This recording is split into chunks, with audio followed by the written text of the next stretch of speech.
Hello, so I'm here today at Wanderlust Tremblant with Janet Stone, a well-known yoga teacher based in San Francisco. And she also recently released a CD with DJ Drez called Echoes of Devotion. And it was released in June, wasn't it? It was released in June.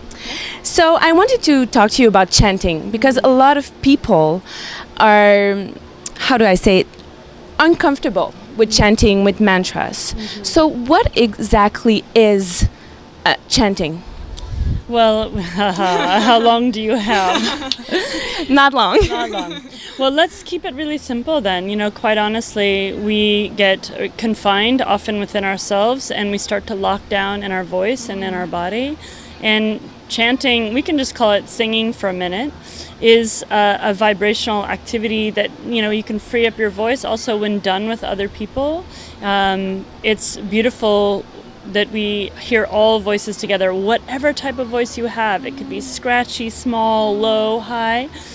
And then you add the mantra into it. And the mantra is a way of actually very simply, and it can be one sound, one word, one thing, very simply, is this way of training the fractured thoughts. You know how the thoughts spin and loop and bounce everywhere?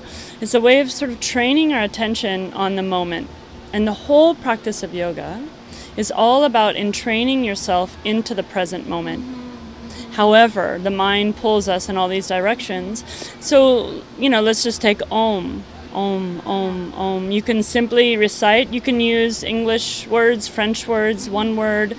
It can be a long slokam, this huge, long offering as well. So in this offering of Echoes of Devotion, I really wanted it accessible. For about 15 years now, I've chanted a cappella, very simple, accessible mantras and chants that have been handed down to me from my teachers, but then made accessible to those. And sometimes people don't understand the words, and I tell them, oh, don't bother, it's okay. For the moment, you know, just let yourself go a little bit.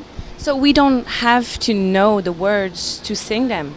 Yeah, for me, almost there's a freedom as opposed to singing in your own language. There's almost a freedom to really let the sound resonate. And then if you stick around and if it draws you and you feel into it, then start the study. And it's very precise science. The science of it is exquisitely precise. Every sound.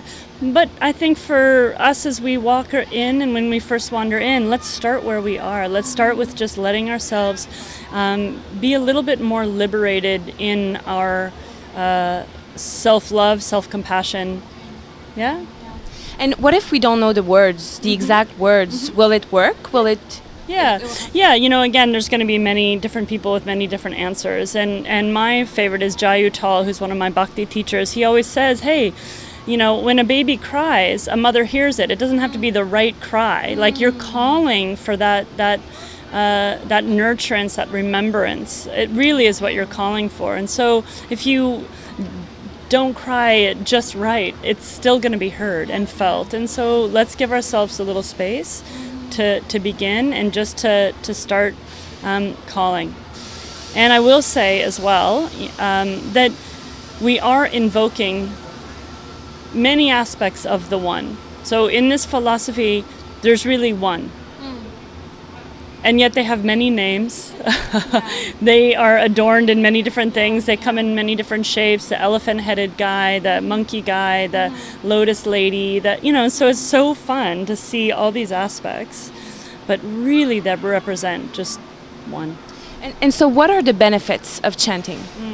Well, again, to kind of go back, there's a liberation a little bit in the voice. Losing the mental spin, that already is exquisite.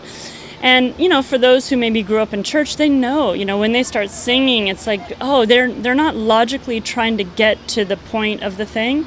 They become immersed in the moment.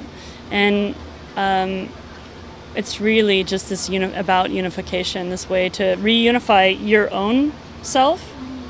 We tend to be a bit fractured and hide this part and push that part and try to have that part elevated, when the mantras and the chants simply say, be whole, and then we let other people be whole as well.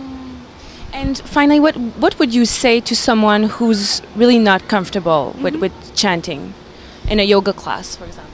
Yeah, I say use breath and use your pranayama. Just sit there and you can use your breathing and listen. Just let it resonate within you, and you can have all your judgmental thoughts. I mean, that's what we do. We just sit there and spin in our judgments. Oh, this is that. And then be kind to yourself about even having those judgments. And maybe you move beyond that, and maybe you don't. And maybe you just go, oh, this one isn't for me. I want something that's pure physical. But it's one of the aspects of this practice, especially for bhakti yoga, which is the yoga of love, the yoga of devotion. Well, thank you so much for your time. Yeah, Have a great festival. It's Wanderlust. Yeah. Thank you.